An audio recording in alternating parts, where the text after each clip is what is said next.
What she doesn't remember is even worse, and it's led to a 37-year nightmare that's all too present once again. Good evening, everybody. A rapist who set his young victim on fire is coming up for parole in barely 2 weeks. Larry Tatum has not been on our streets for 36 years. His crime is almost unbelievable. He raped a teenager, tried to kill her, and then set her on fire. And we do want to warn you that some of the images may be disturbing. In a story you'll see only here on Local 12 News, Rich Jaffe shows us how the target of Tatum's torture still refuses to let him win. On May 25, 1977, a 16-year-old girl was walking along Montgomery Road towards her home in Deer Park when she accepted a ride from a psychopath, Larry Tatum.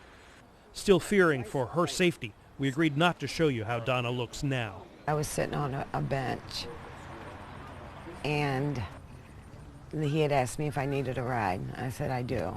Well, I never made it. Tatum took Donna to his Silverton apartment and beat her unconscious. When I came to, he was on top of me and raping me, and his eyes just staring at mine, and the last thing he said was, I'm going to have to kill you. Unconscious again, Donna was thrown in the apartment dumpster, where Tatum poured gasoline on her and lit her on fire. Then he pummeled her head with a cinder block. She still carries the fire scars on her arms and what's left of her hands. Worst thing I've ever seen, and I've been doing this 38 years. It was that bad. Madeira Police Chief Frank Maupin was a rookie Silverton patrolman when he got a call about someone in the dumpster. I pull in the lot, back up to the dumpster, climb up, take a look inside, and I see a body still alive, but obviously it's been burned, and I'm really not sure what else has happened. Actually, I couldn't have told you whether it was a male or female at that point. Donna still remembers hearing Maupin say, "Honey, we're going to get you out of here." It's Frank's voice that saved my life.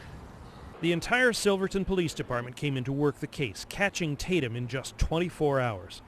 Support for keeping Larry Tatum in prison also comes from Deer Park Police Chief Mike Schley. Chief Schley was only 7 when Tatum tortured the teen from his community. I honestly don't believe that this monster getting out of prison is safe for anybody in the community. Anybody that's got a wife, a child, anything, is not going to be safe if he's out.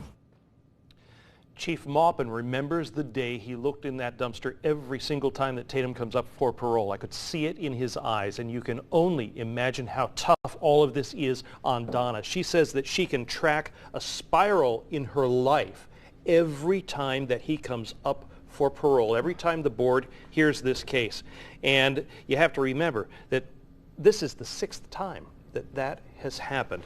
Tatum was sentenced to anywhere from 15 to 55 years, so unless something dramatic happens to him in prison, you can bet that at some point he's going to get out. The pictures were just horrible, Rich, and I mean the injuries, the physical scars are bad enough. I can't imagine the emotional trauma that she goes through. It's brutal. She just told me over and over again she's tired of it. Her family's tired of it. The people who care about her are tired of it. Those 2 police chiefs are tired of it, but they have to go through it not year after year, but every 4 or 5 years when he comes up for parole. It's brutal. And it's unusual, but also really telling that there's not 1 but 2 police chiefs who are against this parole. That speaks to how much they are against this man ever seeing the light of day.